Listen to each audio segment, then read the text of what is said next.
ஆண்டவரை ஆராதனை சொல்லுகிற நல்ல ஒரு வாய்ப்பை ஆண்டவராக நமக்கு தந்திருக்கிறார். அதை நினைத்து நாம் ஆண்டவருக்கு நன்றி சொல்லுவோம். அதன் ஆரம்பமாக நாம் 655ஆம் பாடலை பாடுவோம்.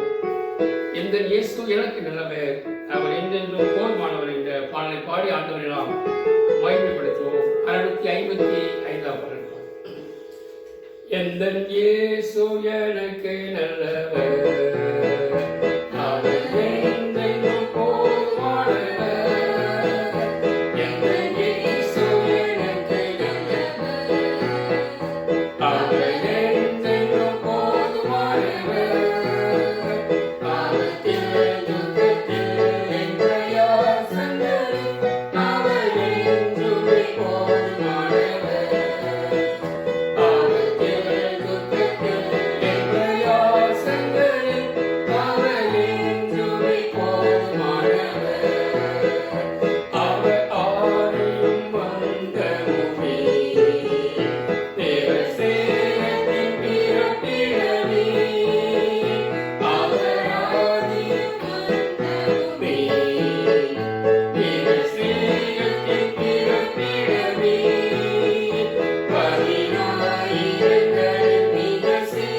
எனக்கு நல்லவர், அவர் என்றென்றும் போதுமானவர் என்று நாம் பாடின விதமாக நம்முடைய ஆபத்திலும் துக்கத்திலும் பிரயாசத்திலும் ஆண்டவர் என்று நமக்கு போதுமானவராக இருந்து நம்மை நடத்துகிறவராக இருக்கின்றார். அது மட்டும் இல்லாமல் நம்முடைய இயக்கமெல்லாம் நீங்கி போகும், கண்ணீரெல்லாம் ஆண்டவர் துடைத்து விடுவார். ஆண்டவராக இயேசு வருகின்ற போது நம்முடைய கண்ணீர் கவலை எல்லாம் மாற்றப்பட்டு நாம் ஆண்டவரோடு கூட சந்தோஷமாக நித்திய காலமாக வாழ்வோம். அந்த நாள் வெகு சமீபமாக இருக்கிறது என்பதை நாம் அறிந்து நாம் ஆண்டவரை அதிகமாக மையப்படுத்தி அவருக்கு சாட்சிகளாக இந்த உலகத்தை வாழ வேண்டும். ஆண்டவர் நமக்கு நல்லவராக இருந்து தொடர்ந்து நம்மை நடத்துவாராக. தொடர்ந்து நாம் ஒரு சங்கீத பகுதியை வாசிப்போம். ஒரு சங்கீத பகுதியை வாசித்து நாம் ஆண்டவரை நாம் மையப்படுத்துவோம். சங்கீதங்களின் புஸ்தகம் 96ஆம் சங்கீதத்தில் நாம் வாசிப்போம். 96ஆம் சங்கீதத்திலே மாறி மாறி நாம் வாசிப்போம். 96ஆம் சங்கீதம்.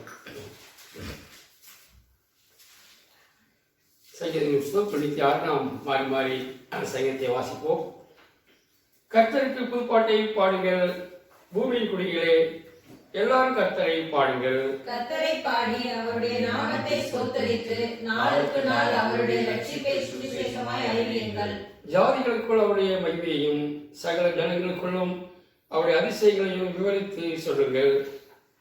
கர்த்தர் பெரியவரும் மிகவும் ஸ்தோத்திரிக்கப்படத்தக்கவருமாய் இருக்கிறார்.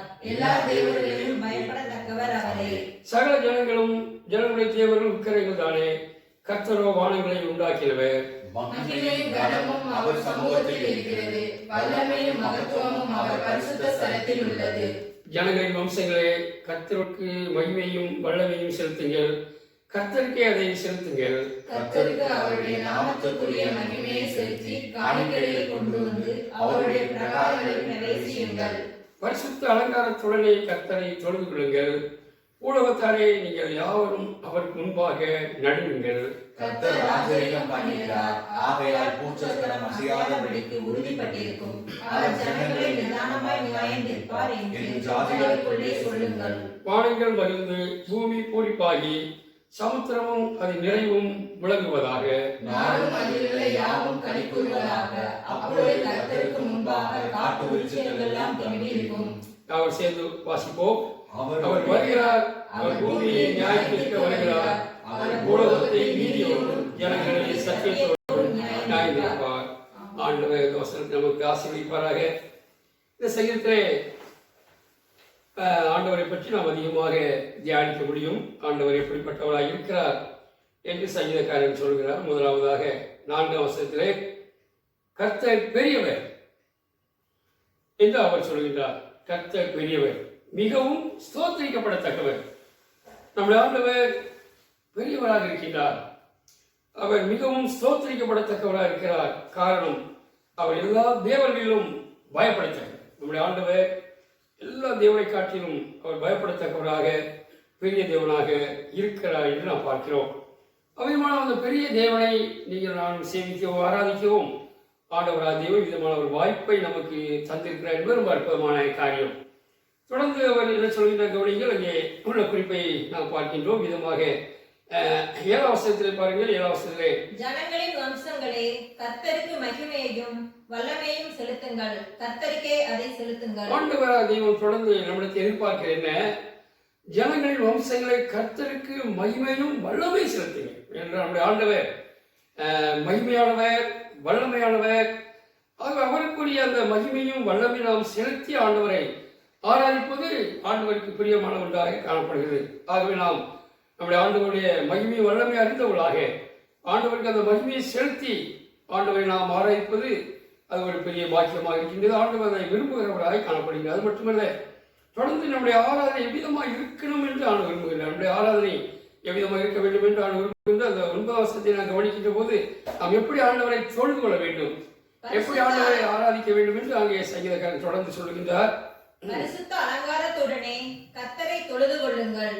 பூலோகத்தாரே, நீங்கள் யாவரும் அவருக்கு முன்பாக நடுங்குங்கள். ஆண்டவர் பரிசுத்த அலங்காரம். இன்னைக்கு இந்த பரிசுத்த அலங்காரம் என்று சொல்வது வெளியே இருந்து வருவதல்ல, உள்ளே இருந்து வருகின்ற ஒன்று. பரிசுத்தம் என்பது வெளியே காணப்படுகின்ற ஒன்று அல்ல, உள்ளத்திலிருந்து வருகின்ற ஒன்றாக அந்த அலங்காரம் காணப்பட வேண்டும். அந்த அலங்காரத்தை தான் ஆண்டவர் விரும்புகிறார். அதைத்தான் அங்கே பரிசுத்த அலங்காரம் என்று நாம் பார்க்கிறோம். உலகத்திலே பல விதமான அலங்காரங்கள் இருப்பதை நாம் அறிகிறோம். ஆனால் இந்த அலங்காரம் எல்லாம் உலகத்திலே அது மறைந்து மாறிவிடும். ஆனால் பரிசுத்த அலங்காரம் என்பது அது ரொம்ப சிறப்பானது. இந்த பரிசுத்த அலங்காரம் உள்ளத்திலிருந்து வெளியே வந்து ஆண்டவரை ஆராதிப்பதாகும். என்று நம்முடைய ஆண்டவர் பரிசுத்தம் உள்ளவர், நம்முடைய ஆண்டவர் தூய்மையானவர்.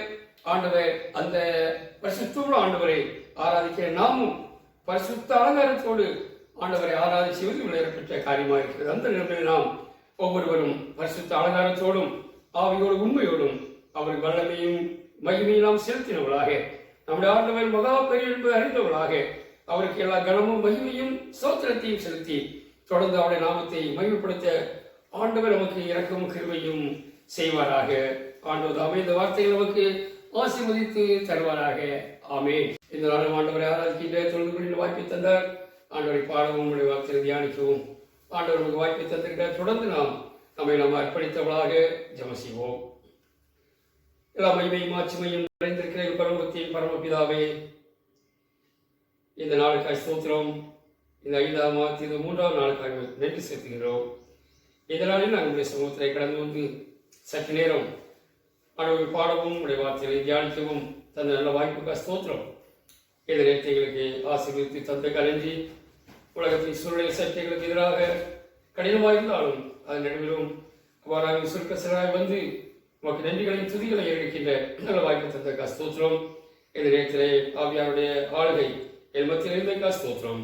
ஆண்டவரே இந்த நேரத்தில் நீர் பாடல்களையும் ஸ்தோத்திரங்களையும் வார்த்தைகள் ஆசீர்வதிக்க ஸ்தோத்திரம். அதற்கு அருமையான பிள்ளைகளுக்கு ஸ்தோத்திரம். ஒவ்வொருவரையும் பேர்வராக ஆசிரியராக அவருடைய வாஞ்சிகள் விருப்பங்கள் தேவைகள் எல்லாவற்றையும் நீர் சந்தித்து ஆசீர்வதித்து அவர்களும் மகிமைக்காக பிறந்து இந்த நாட்களில் செயல்பட உதவி செய்ய தொடர்ந்து இந்த மாதம் முழுவதும் உடைய ஆசீர்வாதம் இருப்பதாக, இந்த மாதம் முழுவதும் உடைய வளமையான கரம் இருப்பதாக, எல்லா தீமைகளும் நாசங்களும் மோசங்களையும் பாதுகாத்துக் கொள்கிறாக.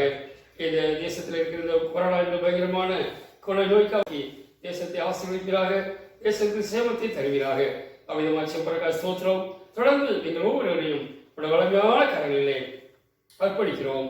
ஆசீர்வதிக்கிறாக, பாதுகாத்துக் கொள்கிறாக. துதிகளை மகிமையெல்லாம் செலுத்துகின்றோம்.